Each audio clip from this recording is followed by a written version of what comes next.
du livre d'Esdras. Moi, Esdras, à l'heure de l'offrande du soir, je me relevais de ma prostration. Le vêtement et le manteau déchirés, je tombais à genoux. Les mains tendues vers le Seigneur mon Dieu, je dis : Mon Dieu, j'ai trop de honte et de confusion pour lever mon visage vers toi, mon Dieu. Nos fautes sans nombre nous submergent. Nos offenses se sont amoncelées jusqu'au ciel. Depuis les jours de nos pères et aujourd'hui encore, grande est notre offense. C'est à cause de nos fautes que nous avons été livrés, nous, nos rois et nos prêtres, aux mains des rois étrangers, à l'épée, à la captivité, au pillage et à la honte, qui nous accablent encore aujourd'hui.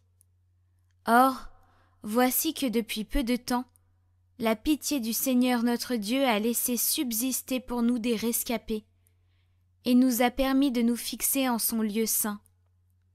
Ainsi, notre Dieu a fait briller nos yeux. Il nous a rendu un peu de vie dans notre servitude, car nous sommes asservis. Mais dans cette servitude, notre Dieu ne nous a pas abandonnés. Il nous a concilié la faveur des rois de Perse.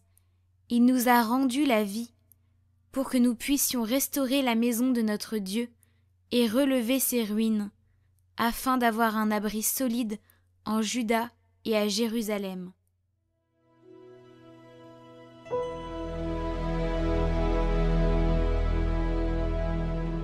Béni soit Dieu, le vivant, à jamais.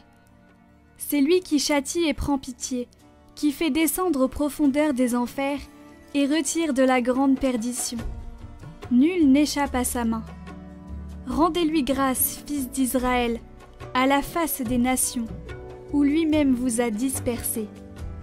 Là, il vous a montré sa grandeur. Exaltez-le à la face des vivants. Car il est notre Seigneur, lui, notre Dieu, notre Père. Il est Dieu pour les siècles des siècles. Regardez ce qu'il a fait pour vous. Rendez-lui grâce à pleine voix. Bénissez le Seigneur de justice, exaltez le Roi des siècles. Et moi, en terre d'exil, je lui rends grâce. Je montre sa grandeur et sa force au peuple des pécheurs. Revenez, pécheurs, et vivez devant lui dans la justice. Qui sait s'il ne vous rendra pas son amour et sa grâce?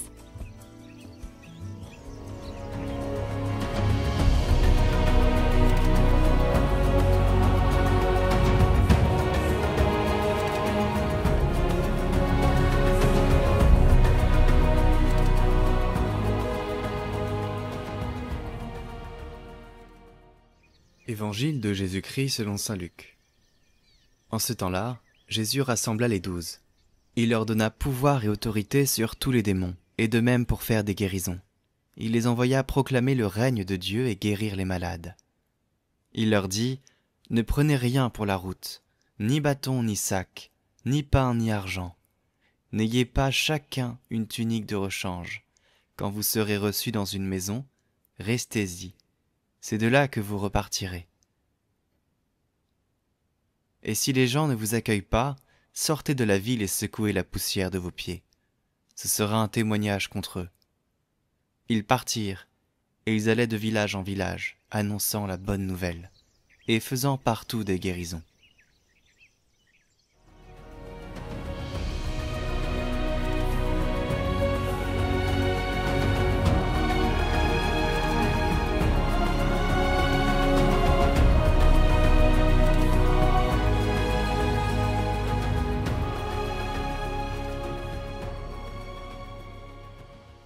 Commentaire du pape François.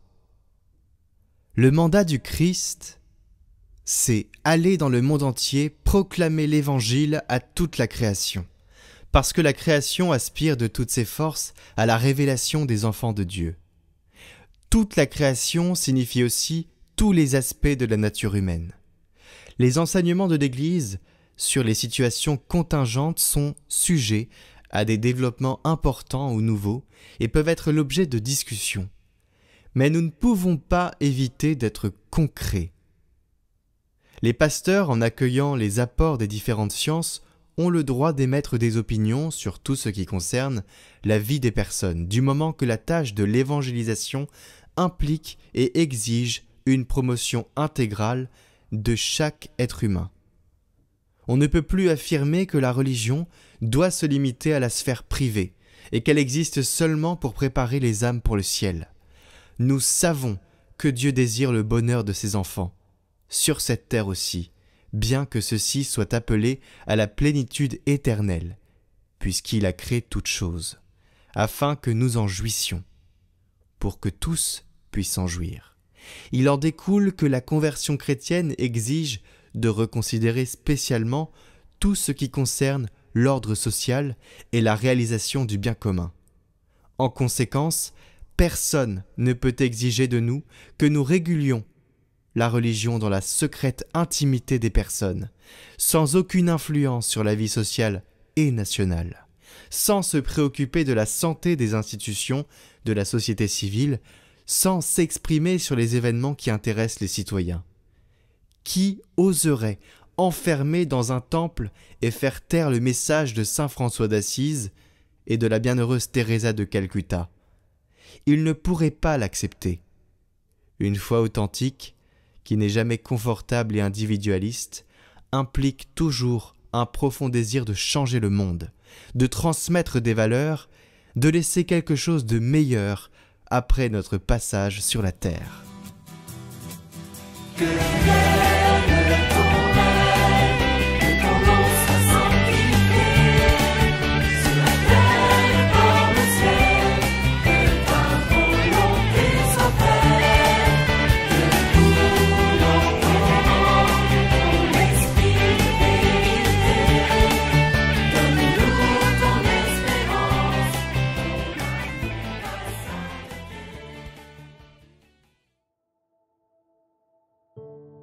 Découvrez la bande-annonce du film « Son règne n'a pas de fin », histoire documentaire sur le Sacré-Cœur par Sabrina et Stephen J. Gunnell. Plus d'informations après cette bande-annonce. C'est un lieu où Jésus est apparu, c'est un des seuls lieux, je crois. Moi, j'y allais dans l'optique de voir et tout, et que la sœur, après, me laisse tranquille. Voici ce cœur qui a tant aimé les hommes.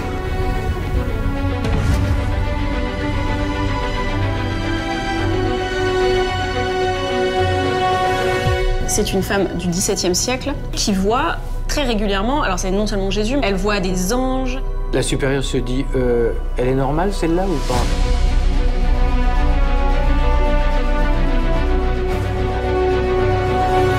Un certain nombre de prêtres, de religieux, de religieuses ont failli à leur devoir. Ça transperce le cœur de Jésus. Dieu vient nous réapprendre à aimer.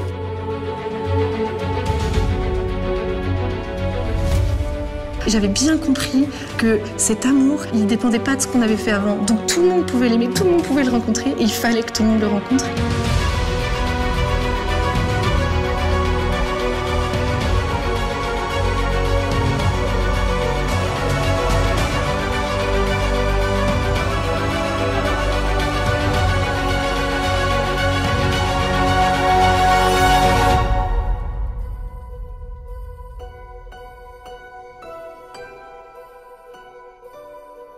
Mais par contre, si t'existes, je veux que ça change ma vie.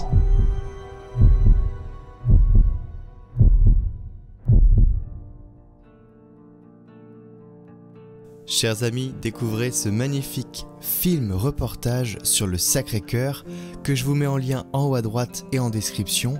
Vous avez les lieux et les dates des projections. C'est un film pour évangéliser et pour découvrir le message du Sacré-Cœur de Jésus à travers des témoignages. Vous avez vu la bande-annonce, alors n'hésitez pas à y aller et à le partager.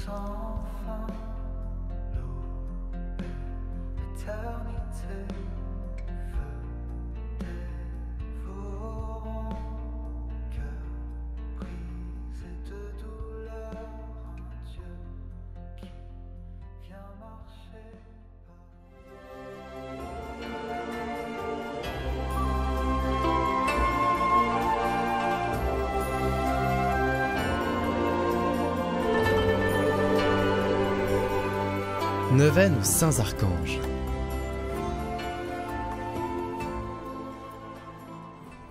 Au nom du Père, du Fils et du Saint-Esprit. Amen. Je confesse à Dieu Tout-Puissant, je reconnais devant mes frères que j'ai péché, en pensée, en parole, par action et par omission. Oui, j'ai vraiment péché. C'est pourquoi je supplie la Vierge Marie, les anges et tous les saints, et vous aussi mes frères, de prier pour moi le Seigneur notre Dieu. Que Dieu Tout-Puissant nous fasse miséricorde, qu'il nous pardonne nos péchés et nous conduise à la vie éternelle. Amen.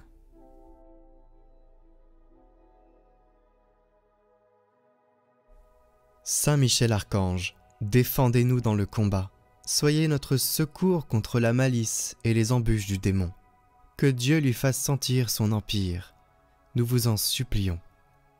Et vous, prince de la milice céleste, repoussez en enfer par la force divine Satan et les autres esprits mauvais qui rôdent dans le monde en vue de perdre les âmes. Amen.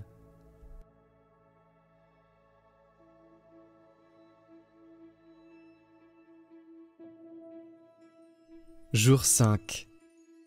Ô Saint Michel, prince 3 fois saint de la milice sacrée, chargé par Dieu d'organiser et conduire les phalanges angéliques, très digne de tout culte, de toute louange et de tout éloge. Éclairez mes sens intérieurs, fortifiez mon pauvre cœur agité par les tempêtes de cette vie, élevez vers les hauteurs de la céleste sagesse mon esprit incliné vers les choses de la terre. Affermissez mes pas chancelants et ne permettez pas que j'abandonne le sentier qui conduit aux cieux. Guérissez les plaies de mon âme. Faites disparaître la trace de toutes les souffrances qu'engendrent en moi mes misères et mes malheurs. Ainsi soit-il.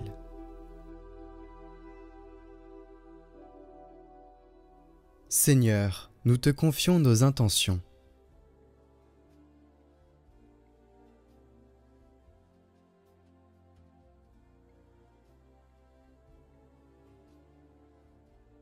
Tu as dit, si vous êtes 2 ou 3 réunis en mon nom, demandez et vous serez exaucés.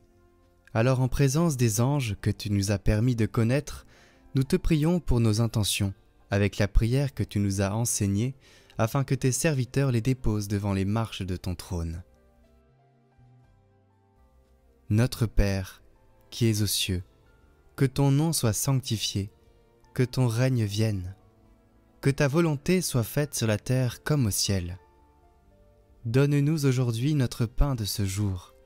Pardonne-nous nos offenses, comme nous pardonnons aussi à ceux qui nous ont offensés. Et ne nous laisse pas entrer en tentation, mais délivre-nous du mal. Amen.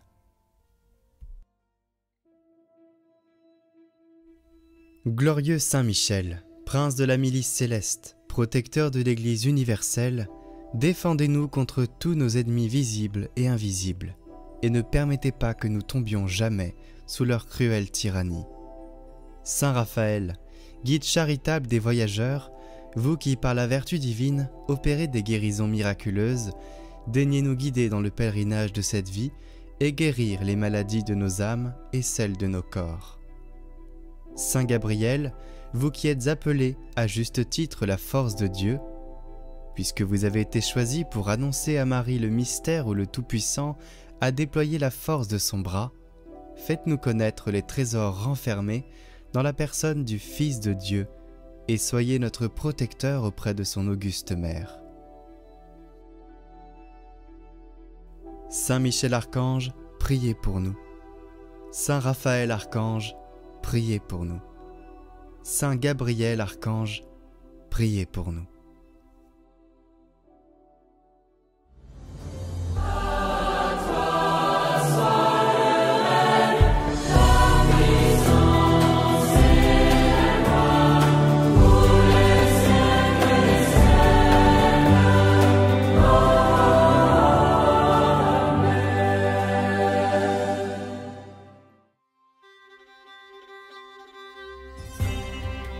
Découvrez les neuvaines du moment en description de cette vidéo. En ce moment, vous avez la neuvaine de rentrée. Et aussi la neuvaine à Saint-Michel-Archange et celle aux 3 archanges. Mais aussi la neuvaine à Sainte-Thérèse de Lisieux, toujours en description.